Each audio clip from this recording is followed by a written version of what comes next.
Tucker Carlson tonight. A lot more than half of the entire population of the entire state of Arizona lives in Maricopa County. The cities of Mesa, Tempe, Scottsdale, and largest of all, Phoenix, are all within the county's borders. If you want to win statewide in Arizona, you have to win Maricopa County. Unfortunately, as of tonight, we still don't know who has won Maricopa County, either in the U.S. Senate race there or in the governor's race in Arizona, because officials are not even close to finishing the count. 48 hours after the voting stopped, there are still 633,000 ballots still uncounted in Arizona. More than 400,000 of those are in Maricopa County. You're seeing it on your screen right now. When will we know the results? Last night, election officials claimed they'd have a new tally for us by 8 p.m. Eastern at the beginning of our show, but the deadline came and went. By the end of the night, they had finished counting fewer than 70,000 more votes. Then they said they'd have final totals by Friday, tomorrow. But no. Today, the county officials said they don't expect to announce the results of the elections until next week at the earliest. When do you anticipate the votes will be counted in total, those 400,000 plus votes? Well, we will be going into next week. There's some onesie twosies, again, pursuant to Arizona law, but I think that we'll see the lion's share here wrap up by early next week. Early next week, can you give me a day? We're talking Monday, or maybe, as long as you won't hold me to it. Can you tell us, Mr. Official, Mr. Election Official, when we might learn who won the election? Maybe, as long as you don't hold me to it. That was the chairman of the Maricopa County Supervisors. Notice what you did not hear in that exchange. You did not hear an apology. The guy in charge of election results never said sorry for not providing those results. It's hard to understand this. It's not a resource problem, certainly. The budget of Maricopa County is about $4.5 billion a year. For perspective, the entire Hoover Dam cost $890 million to build, and yes, that is in adjusted dollars. So for the price of 5 Hoover Dams, Maricopa County can't even count the ballots in a single statewide election in a country that claims to care about democracy. They can't even manage to let people vote on election day. On election day, according to the county, 70 of 223 polling places suffered major problems with voting machines the county paid millions for just recently. And their failure disenfranchised mostly Republican voters who wanted to cast their ballots in person. One poll worker reported that 25% of ballots were being rejected. Now, you would call that third world, but actually it's beneath third world. Most third world countries have serious elections. They require voter ID. They don't wait days for election results in Ghana. In Venezuela, whatever you think of it, they tally their ballots within hours. But suddenly we can't manage to do that? Clark County, Nevada, the home of Las Vegas, says there are still tens of thousands of ballots left to count. Therefore, we're not going to know what happened in the election until Monday, we hope. We're going to talk to Adam Laxalt about that in a minute. He's running for Senate there. Officials in Clark County are clearly overwhelmed. They're too busy to finish the one job they are paid to do. And yet, strangely, they still have time to attack Donald Trump on social media, which they've been doing all day. First things first. But it's not just Nevada and Arizona. Key House races all along the west coast of the country, in California, Oregon, and Washington State, are still unsettled tonight. They're saying they haven't counted the votes. Really? What is this? Is this fraud? We're not sure. And on some level, it doesn't matter what it is. What we know is that the mechanics of our elections are not working, almost exclusively in states and cities run by Democrats. Are they cheating? Are they disorganized? Again, not relevant. The system is obviously out of control. It's flaky. And systems like that cannot be, by definition, reliable. Would you let a Maricopa County elections official fly your aircraft? Probably not. That's a disaster. Democracy is a faith-based system. You have to believe in it in order for it to work. But who could believe in this? So our news media, in case you haven't noticed, has spent the last several years, quote, defending democracy, insert trademark here. So you'd think that democracy defenders would care about the collapse of democracy, but just the opposite. They're telling you it's all completely normal. It's always been this way. If you disagree, you'll be censored on social media, as we found out today. Twitter just slapped a warning label on videos from this show because we reported verifiable facts from election officials about election screw-ups. So it's taking weeks to count the ballots in your democracy, but you're not allowed to notice it. What is this about? Again, we're not sure. And at this stage, there's really no way to know what it's about. So we're not making allegations. But we thought we'd ask, because it'd be interesting to ask, the most obvious question of all and see if we could find the answer. And the question is, who's benefiting from this? And how do you know? Well, you look backwards. So in cases where there was chaos and delays in vote counting over the past several election cycles, what percentage of the ultimate winners turned out to be Democrats? Now, in a fair system, you would think the proportion would land somewhere around 50%, a coin toss. But we checked. Oh, and that's not the case. In 13 recent races we looked at where election delays were well publicized, 10 of them ultimately went to the Democrat. 10 out of 13, 77%. That's not a coin toss. That's a very high average. Take, for example, the 2018 election in Orange County, California. Republican congressional candidates in 3 of the 4 Republican-held districts in Orange County had huge leads on Election Day. But in the weeks following the election, those leads disappeared. They evaporated. In the end, Democrats flipped each of those seats in Orange County, which not that long ago was a very conservative area, and in some places still is. So how did that happen? Well, the San Francisco Chronicle reported that 250,000 vote-by-mail drop-off ballots came in. Many of those ballots were brought into polling stations by paid ballot harvesters. The Orange County Register put it this way, quote, "People were carrying in stacks of 100 and 200 of them. We had multiple people calling to ask if these people were allowed to do this." But of course they were allowed. That was the point. These sudden reversals didn't just happen in Orange County, California. In the state's 21st congressional district, the Associated Press declared Republican David Vallado the winner because of his lead on election night. And it takes a lot. The AP does not call races for Republicans unless they're pretty sure.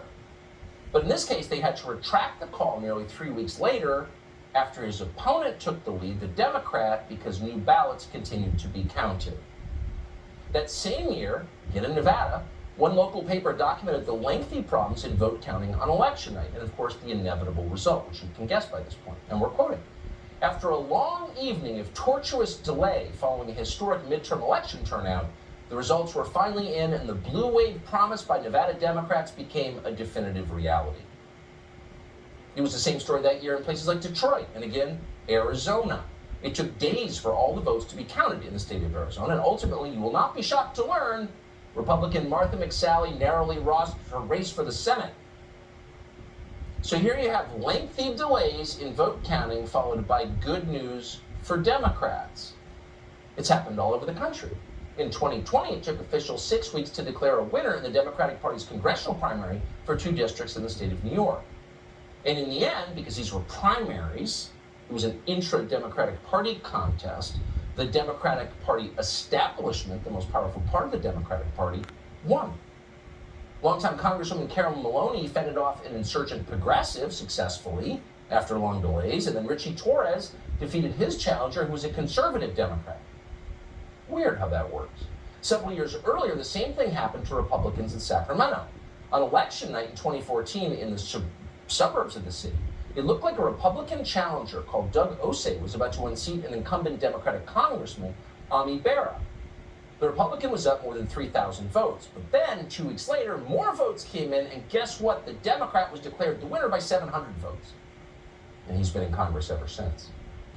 In all the recent cases that we looked at, only the state of Florida had a long voting count delay that led to a Republican winning, and it was in just one county. That was in the 2018 Florida gubernatorial election, when incompetent Democrats in Broward County broke the law and failed to report vote totals 4 days. Ultimately, as you know, Ron DeSantis won. On Tuesday, thanks to efforts to improve vote counting in the state of Florida, Florida tabulated results much more quickly. So Florida is far bigger than Arizona or Nevada, but by contrast had its election results, as you know, in a single day. And by the way, Florida enforces voter ID law strictly, so it's pretty hard to argue about who actually won. So no matter what you think of Ron DeSantis or his policies, you may hate him and them, you still, if you're an honest person, must acknowledge that is a win for democracy. The system worked. The votes were counted. They were reported promptly. Democracy won in Florida, even if the outcome is not to your preference. But no one in the media seemed impressed by this. Here, in fact, is a CNN contributor arguing that by trying to prevent voter fraud, Ron DeSantis actually, quote, gamed the system. Yesterday, he won by 20 percentage points. Why? Because he gamed the system. Because he turned Florida into an unlevel playing field. They changed election laws, making it harder to vote by mail. They paraded a bunch of people, black people, that they arrested for voting fraud and paraded them in front of national media. He created an election police. He also was very good in responding to hurricanes and other tragedies.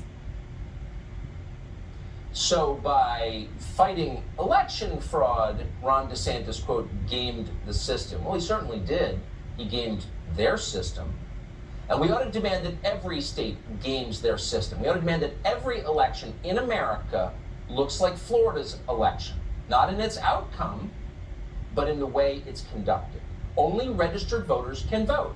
They must vote in their own names. They can only vote once, and you get to know the results. You, the citizen who own and run this country, within hours. Anything less than that is an actual attack on democracy.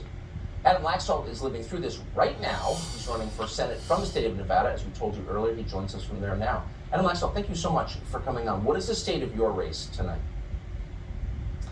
Well, we feel really, really strongly about where this race is heading. We've been in the lead, obviously, since election night. That lead has shrunk over the last few days, but she does not have the amount of votes left to be able to catch us. She'd have to win by over 63%. And it's important to note, since most of the national media is not covering this, the Las Vegas mail ballots that are being reported include election day drop-off mail. That mail is absolutely not going to break like traditional mail to the USPS. Those are election day voters. And just to give you an example, in Washoe County, we had more Republicans drop off election day ballots than Democrats. And so again, as we put out the math for the world, she has to win by over 63% of all of this. And we think that these election day ballots could break even. We could stand to lose them by 15, 20 points, and we would still hold. And so we feel like we're in a great, great position, and just super proud of my team, and a lot of hard work, incredibly tough race, but we're going to win this thing, hopefully, and be an important race for the country and my great state. Well, we certainly agree with all of that, but we should know by now. It's been 2 days, and Clark County, Nevada, where most of our viewers have been, since it's one of the country's biggest tourist destinations, is one of the most technologically advanced places in the world. You built a replica of the Eiffel Tower in your county. Everything is automated in Clark County, Nevada. So I'm honestly confused as to why they can't give us the results of an election within a few hours. I absolutely believe we need to get rid of ballot harvesting and drop boxes and universal mail-out balloting. There's no reason. First, we don't even have voter ID. We need voter ID. We need election day counting, as everyone keeps pointing out. If Florida can do it with 21 million people, with 3 million people in Nevada, we should know the results of the election.